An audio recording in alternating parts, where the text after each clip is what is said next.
नमस्कार। बीए तृतीय वर्ष संस्कृत की कक्षा में आपका हार्दिक स्वागत है। रामायण के बालकांड का प्रथम सर्ग हम पढ़ रहे हैं। श्री राम दंडकारण्य में पहुंचने के बाद वहां जाकर के ऋषियों के सामने राक्षसों को मारने का प्रण लेता है, राक्षसों का वध करने की प्रतिज्ञा करता है। उसके आगे हम आज पढ़ेंगे। अगला श्लोक है, तेन तत्रैव वसता जनस्थान निवासिनी विरूपिता शूर्पणखा राक्षसी कामरूपिणी। तेन तत्रैव वसता जनस्थान निवासिनी विरूपिता शूर्पणखा राक्षसी कामरूपिणी। श्लोक का अन्वय के अनुसार हम अर्थ देखेंगे। अन्वय है, तत्र एव वसता तेन जनस्थान निवासिनी कामरूपिणी राक्षसी शूर्पणखा विरूपिता। शूर्पणखा रावण की बहन का नाम है। इसके नाखून शूर्प के समान थे और ये कुरूप व स्वेच्छा से रूप धारण करने वाली राक्षसी थी। और रावण राम के शत्रु और लंका के राजा सीता को हरण करने वाले रावण थे।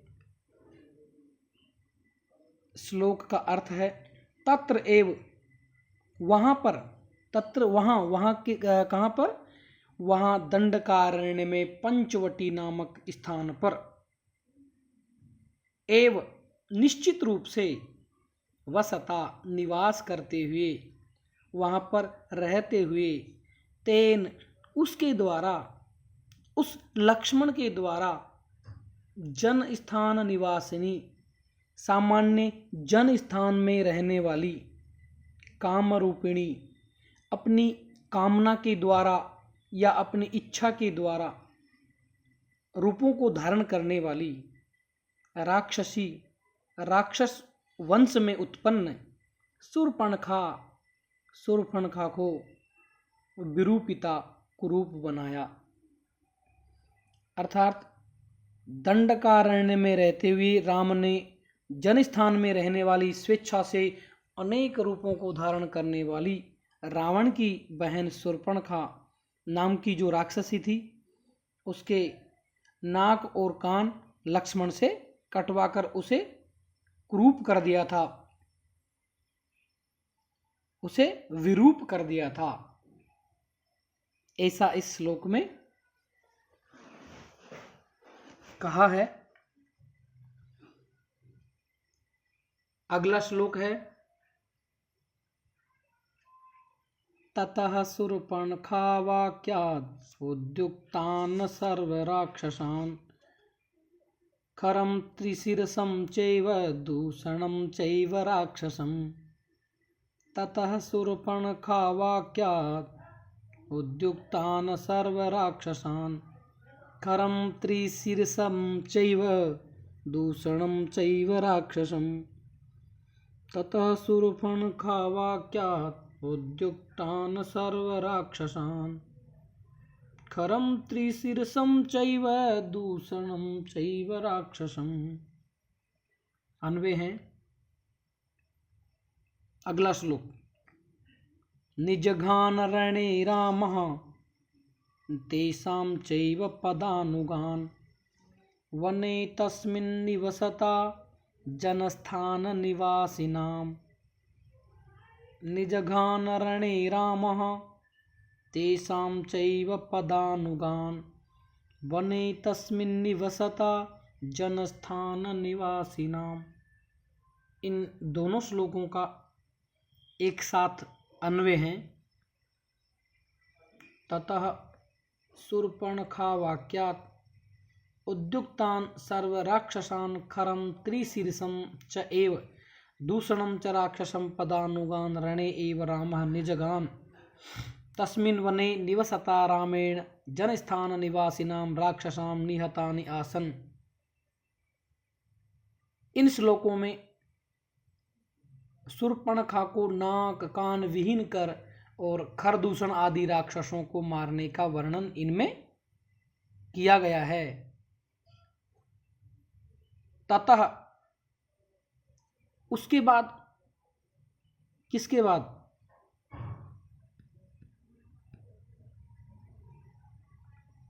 शूर्पणखा के चेहरे को विरूप करने के बाद में, ततः उसके बाद शूर्पणखा वाक्यात, शूर्पणखा द्वारा कहे गए वाक्यों को सुनकर उद्युक्तान, युद्ध करने के लिए तैयार हुए, सर्व राक्षसान, वहां पर रहने वाले समस्त राक्षसों को, खरम, खर नामक राक्षस को, त्रिशीर्षम और त्रिशिरस नामक राक्षस को, एवच और निश्चित रूप से दूषणम, दूषण नामक राक्षस को, पदानुगान, इनका अनुचरण, इनका अनुगमन करने वाले और दूसरे राक्षसों को,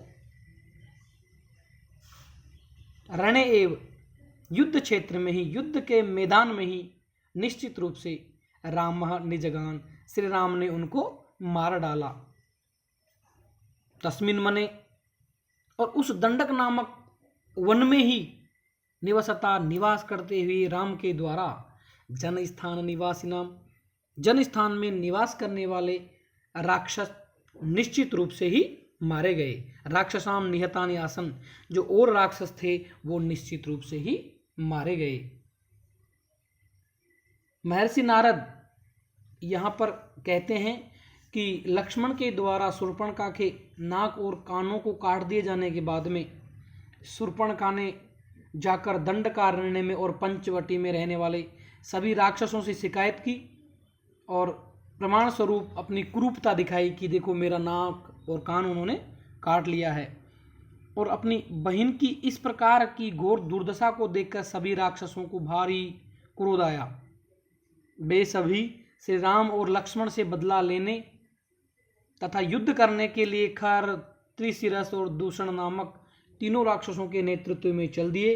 इसके बाद श्री राम ने युद्ध करते हुए खर, त्रिशिरस, दूषण, इन तीनों का अनुगमन करने वाले अर्थात इनका साथ देने वाले जो हजारों राक्षस थे उनको भी युद्ध में निश्चित रूप से मार दिया।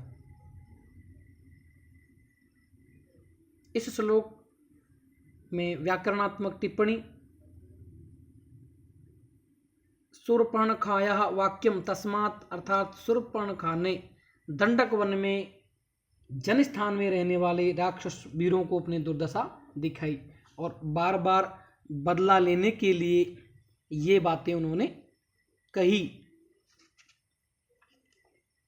राक्षसान, राक्षस प्लस सस चैव, यहाँ पर चह प्लस एव वृद्धि संधि है। अगला श्लोक है रक्षसां निहतान्यासन् सहस्राणि चतुर्दश, ततो ज्ञातिवदं श्रुत्वा रावणः क्रोधमूर्छितः।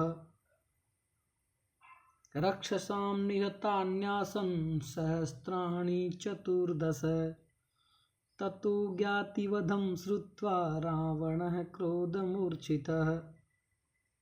श्लोक का अन्वय है चतुर्दश सहस्राणि रक्षसां निहतानि आसन्, ततः ज्ञातिवधं श्रुत्वा रावणः क्रोधमूर्छितः अभवत्। चतुर्दश सहस्राणि संख्या में 14,000 अर्थात जो 14,000 रक्षसाम राक्षसों को निहतानि आसन निश्चित रूप से श्री राम ने मार दिए, अर्थात 14,000 राक्षसों को राक्षस श्री राम के द्वारा मारे गए। ततः उसके बाद में ज्ञातिवदम, खरदूषण आदि अपने राक्षस बंधुओं के वदम, वध के बारे में, मृत्यु के बारे में श्रुत्वा सुन करके, रावण है राक्षसों का जो राजा रावण था वह क्रोध मूर्छित है, अत्यंत क्रोध के कारण मूर्छित हो गया, संज्ञा शून्य हो गया। वहां पर जनस्थान में संख्या में कुल 14,000 राक्षस निश्चित रूप से श्री राम के द्वारा मारे गए थे। और उसके बाद में खरदूषण आदि अपने राक्षस बंधुओं के वध के बारे में सुनकर के राक्षसों का राजा रावण अत्यधिक क्रोध के कारण मूर्छित हो गया, संज्ञा शून्य हो गया। रावण, इसका व्याकरणात्मक टिप्पणी है, रावयति इति रावण, अर्थात जो बहुत जोर जोर से रोता है, चिल्लाता है, चीखता है, वह रावण कहा जाता है। लंका का अधिपति और सभी राक्षसों का राजा था। रू धातु से णिच और लुट दोनों प्रत्ययों का योग होने पर रावण शब्द की व्युत्पत्ति होती है। क्रोधेन मूर्छित है इति क्रोध मूर्छित है।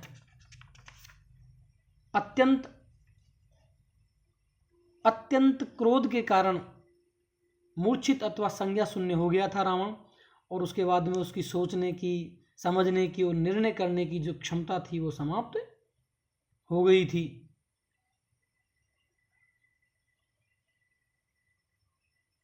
जनस्थान में रहते हुए राम ने रावण का सेना जो निवास स्थान था उसमें रहने वाले 14,000 राक्षसों को मार डाला था। अगला श्लोक है, साहाय्यं वरयामास मारीचम नाम राक्षसम वार्यमाणः सुबहुसो मारीचेन स रावणः। साहाय्यं वरयामास मारीचम नाम राक्षसम वार्यमाणः सुबहुसो मारीचेन स रावणः। अन्वय है इसका, रावणः मारीचम नाम राक्षसम साहाय्यं वरयामास मारीचेन सह रावण सुबहु से वार्यमाणः। रावण है राक्षस राज रावण ने मारीचम नाम राक्षसम, मारीच नाम के मायावी राक्षस से सहायम अपने लिए सहायता, वरयामास मांगी। मारीचेन और मारीच नामक उस राक्षस के द्वारा सह रावण है वह राक्षस राज रावण सुबहु से बहुत अच्छी तरह से, बहुत प्रकार से वार्यमान रोका गया। महामुनि नारद मुनि कहते हैं कि क्रोध के कारण संज्ञा शून्य हो जाने से रावण की जो सोचने समझने की जो शक्ति थी वो क्षीण हो गई थी, नष्ट हो गई थी। तब उसने श्री राम और लक्ष्मण से बदला लेने का विचार किया।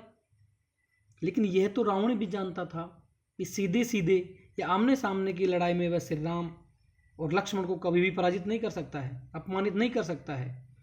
इसलिए उसने सीधे की बजाय उल्टा रास्ता चुना और मारीच नामक जो राक्षस था उससे उसने इस कार्य के लिए सहायता मांगी।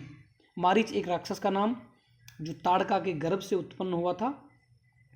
इसे अगस्त्य मुनि के साप ने राक्षस बना दिया था। रावण ने इससे सहायता मांगी थी। यह ऋषि मुनियों को परेशान किया करता था।